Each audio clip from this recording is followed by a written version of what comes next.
This is the Humane AI pin. It's been blowing up the internet over the last few months. This is the brand new Rabbit R1, probably one of the most anticipated launches of 2024.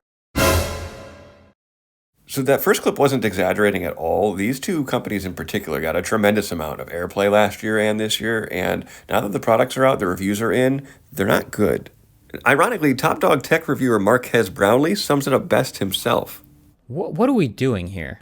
Okay, I'm gonna try not to turn this into a rant, but I feel like we need to acknowledge at least, a lot of these tech companies are developing tech kind of backwards. Like they're delivering such unfinished products that it actually makes them nearly impossible to review. Like it feels like it used to just be make the thing and then put it on sale. Now it's like put it on sale and then deliver the half-baked thing and then iterate and make it better, and hopefully with enough updates then it's ready and it's what we promised way back when we first started selling it. And then this whole period in the middle is a mess. Now, I'd like to say that this caught me by surprise, but I called this out back in January of this year. I authored a post that identified all of the red flags that I use to spot AI grift companies. It went over things like the investment baiting strategy that they're using, as well as the reliable role that the AI influencer plays on this technique. I went so far as to annotate out screenshots of like what to look for. So for instance, in just 4 short days, a channel that has 10.5 thousand subscribers managed to rack up over 2 million views, but also a highly specific number, 2,089,000 views. And those 89,000, they didn't increase very much over the next coming days. Another red flag, a very round 25,000 thumbs ups on 2 million views. That didn't seem to add up. Also, 0 comments because the comment section was disabled. This is the official announcement video on the official Rabbit channel. And who would disable comments if not for somebody who's trying to cover up negativity, cover up skepticism? I also pointed out how vastly different AI gurus and influencers had basically the same marketing materials pushed into their pipelines with undisclosed ad promotions and sponsorships with almost identical engagement numbers. This is related to a much larger bot engagement farming problem that is happening on all the major social media platforms, especially X. X even had to pause ad revenue sharing payouts because this became such a problem. Just 10 short months ago, Elon and X was bragging about all the ad revenue share that creators could make, and it didn't take long for them to have to actually literally shut off their payouts because the bot farming problem became so prolific and there was so much grift money being just sliced right out of the ecosystem. To get a sense of just how prolific of a problem this is, listen to Upper Echelon's research experiment. This is where I purchased 2 bulk orders of Twitter Space listeners for a grand total of less than $1,000. Those 2 purchases would equate to roughly 10,000 concurrent listening profiles, and all of this, start to finish, took maybe 15 to 20 minutes. From there, using my old research burner account on Twitter with less than 300 followers, I spun up a podcast, started broadcasting, and sent myself to the top of the charts with a larger visible audience than anyone else in the entire world on the platform. Influencers that you follow, many of them do this. Many of them are doing it right now, and far more will do it in the future, because it works. I decided to do this in the most blatant way possible on purpose to make a point.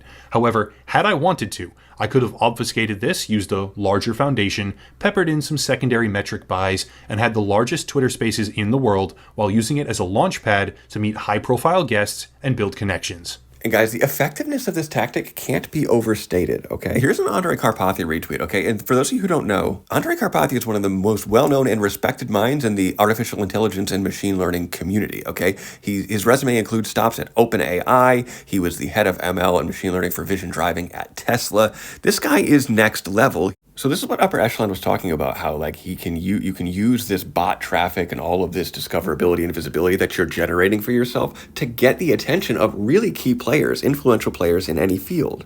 In this case, Andrej was retweeting a post from Cognition Labs, a company with a 1-month-old Twitter account that was posting from a gold checkmark account, which costs thousands of dollars to get, who through a bunch of promotions and quote-unquote growth hacking over the span of just 4 hours and only a total of 25 posts managed to generate millions upon millions of impressions and like legitimate press mentions by accredited media outlets, like real media circulation by award-winning journalists. Here's where Bloomberg's Ashley Vance spent 20 minutes to get the quote-unquote world's first AI software engineer to generate a rudimentary Pong game. Now, like Humane AI and Rabbit, Devin got a tremendous amount of circulation off of the same exact hype cycle tactic.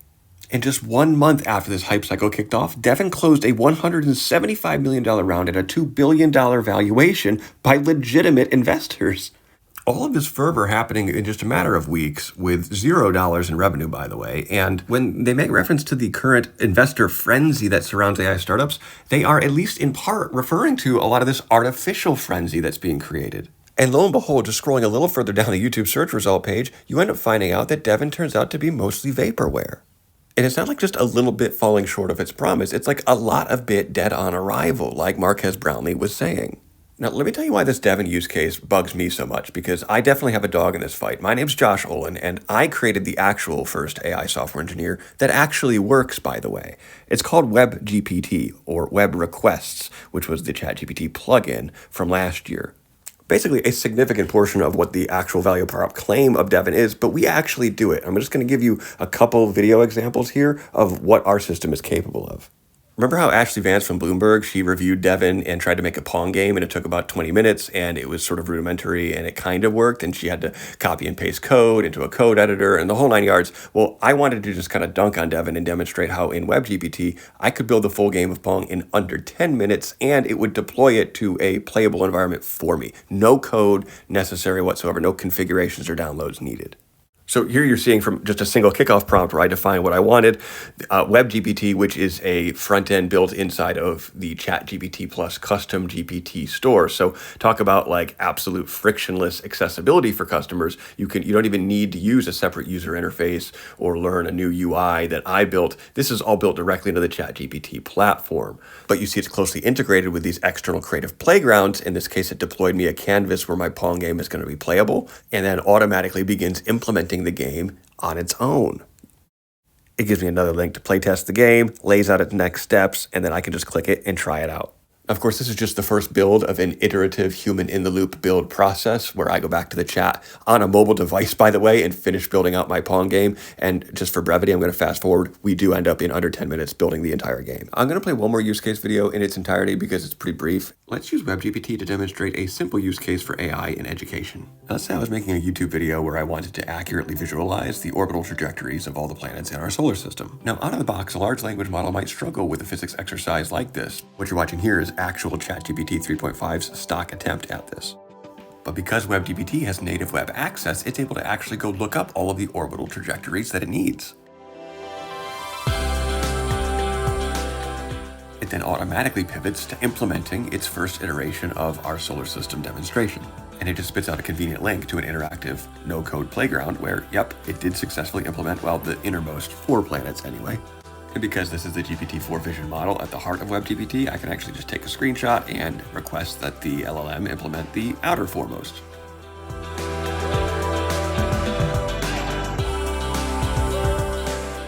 If you recall in this step, I also asked it to colorize each planet and add a convenient first letter character label for all of the planets, so at least it seems like it might have still forgotten to get those outer planets. I'm not sure if this is just because of the scale of the universe and the scale of the canvas, so I'm just going to ask the LLM to make this clarification for me and to make all the necessary adjustments it needs so that I can see all the planets in my visualization. It kind of affirmed for me what my assumption was about the visualization problem, so it's going to go ahead and do another iteration and give me a fixed diorama. That's looking a lot better. The scale of the canvas on this mobile platform is just too small for us to see Neptune and Uranus, but believe me, they are out there.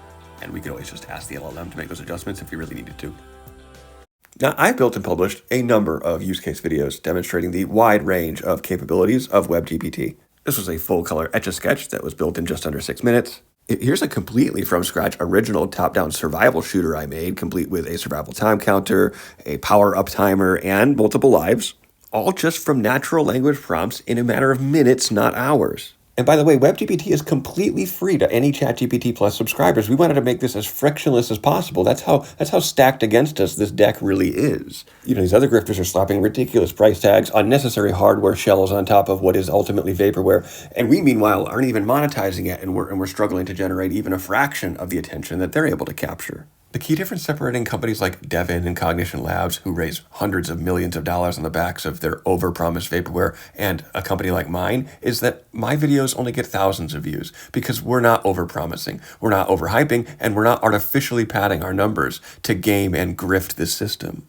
So this is my plea to the Marquez Brownlees of the world and other creators who seem to be aware that are these like sort of grifter companies and unethical players who are taking advantage of vulnerabilities in the value chain of attention and bot traffic and platform algorithmic attention curation and the manipulation of it therein.